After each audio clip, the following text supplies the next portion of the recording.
इथे जमलेलो आहोत। मान्यवरांच्या हस्ते दीपक प्रज्वलन होत आहे। या मूल्यांची जोपासना आपण आज या ठिकाणी करत आहोत।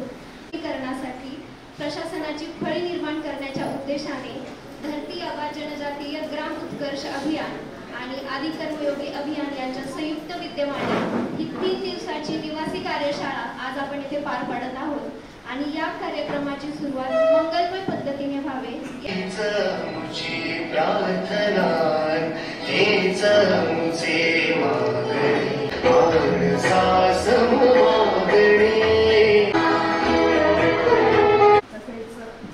आपल्या जिल्ह्याचे माननीय जिल्हाधिकारी तसेच जिल्हा दंडाधिकारी तसेच आपल्या प्रधानमंत्री धरती आबा ग्राम उत्कर्ष अभियानाचे रायगड जिल्ह्याचे अध्यक्ष तसेच व्यासपीठावर उपस्थित असलेल्या माननीय मुख्य कार्यकारी अधिकारी या योजनेच्या नोडल अधिकारी तसेच आपण सर्वजण आदि कर्मयोगी आपण या जनजातीय ग्राम उत्कर्ष अभियान या कार्यक्रमाचे जिल्ह्याचे अध्यक्ष म्हणजेच माननीय जिल्हाधिकारी महोदय यांचे स्वागत तेजस्विनी गलांडे मॅडम यांनी करावे।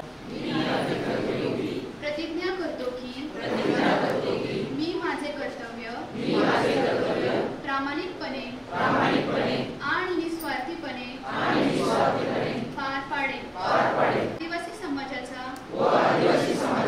कल्याणासाठी योग्य मार्गाने आणि संपूर्ण निष्ठेने माझे कर्तव्य बजावी व सेवा पुरवणे व त्यांची अंमलबजावणी करणे यासाठी स्वतःला समर्पित करत आहे। जय। अतिशय चांगल्या पद्धतीने पीएम जनमन अभियान राबवलं चाललंय। तर मग आता त्याशिवाय आपल्या जिल्ह्यामध्ये तातकरी नावाची जी अधिक जमात आहे तर त्या तातकरी पाड्यांमध्ये आपण हे सर्व अभियान राबवत आलेलो आहोत। आपल्या जिल्ह्यामध्ये प्रामुख्याने कातकरी आहेत आणि ठाकूर या पण जमाती आहेत।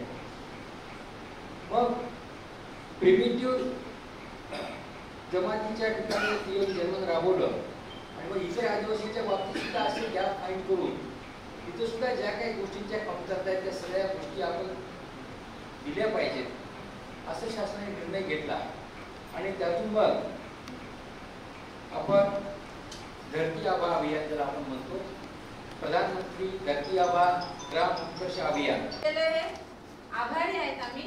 पण आपण आपल्या कार्यशाळेची सुरुवात आपल्या हाताने प्रज्वलित करून दीप प्रज्वलन करून सुरुवात केलेली आहे ह्याचा हा अर्थ आहे। ठीक आहे, आवडलं सगळं? अजून काही सांगायचं कोणाला? आणि ज्यांच्या शिवाय ही कार्यशाळा होणार नाही असे सगळे आमचे प्रशिक्षणार्थी अलिबागचं एक कार्यशाळा पूर्ण करून सुद्धा इथे आलेले आहेत प्रवास करून।